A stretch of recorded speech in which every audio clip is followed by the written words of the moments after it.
Back bencher की story हम सब ने सुनी है, टॉपर की स्टोरी भी सुनी है, लेकिन उस बच्चे की स्टोरी कोई नहीं बताता जो कभी टॉपर नहीं था, कभी लास्ट भी नहीं था, बस हमेशा बीच में था। स्कूल में उसके मार्क्स 70-80 के आसपास आते थे, कभी 85 आ गए तो घर पे सब बोलते थे कि वाह इस बार बहुत अच्छा किया, कभी 62 आ गए तो लोग बोलते थे कि थोड़ा और पढ़ ले बेटा। ना उसे कोई जीनियस मानता था, ना किसी ने उसे होपलेस माना, और शायद इसकी वजह से उसे खुद भी नहीं पता था कि वो एक्चुअली कितना केपेबल है। फिर कॉम्पिटिटिव एग्जाम आया, उसने सोचा कि अगर थोड़ा सीरियसली पढ़ूंगा तो हो जाएगा, और ऑनेस्टली स्टार्टिंग में उसे लगा भी कि हो जाएगा। कॉन्सेप्ट समझ आ रहे थे, क्वेश्चंस भी कुछ कुछ बन रहे थे, कभी स्कोर अच्छा आता था, कभी एवरेज आता था, कभी बहुत खराब आता था।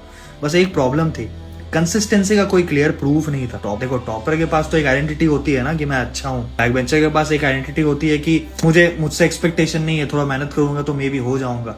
लेकिन एवरेज स्टूडेंट, उसके पास कुछ फिक्स्ड नहीं होता भाई, इसलिए हर रिजल्ट उसे एक नया क्वेश्चन पूछता है, क्या मैं एक्चुअली में इतना केपेबल हूँ। एक दिन 78% आया तो लगा कि शायद हो सकता है, अगला अटेम्प्ट में 52, शायद नहीं, किसी दोस्त का 95, ये मुझसे इतना आगे कैसे चला गया।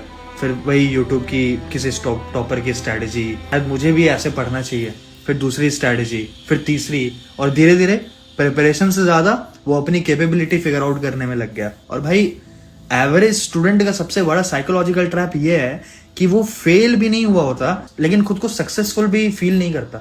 वो बस almost good enough, almost consistent, almost ready, almost there. और ये ऑलमोस्ट ना भाई बहुत डेंजरस वर्ड है, क्योंकि तुम्हारे पास क्विट करने को कोई बड़ा रीजन नहीं है और सेलिब्रेट करने को भी कोई बहुत बड़ा रीजन नहीं है।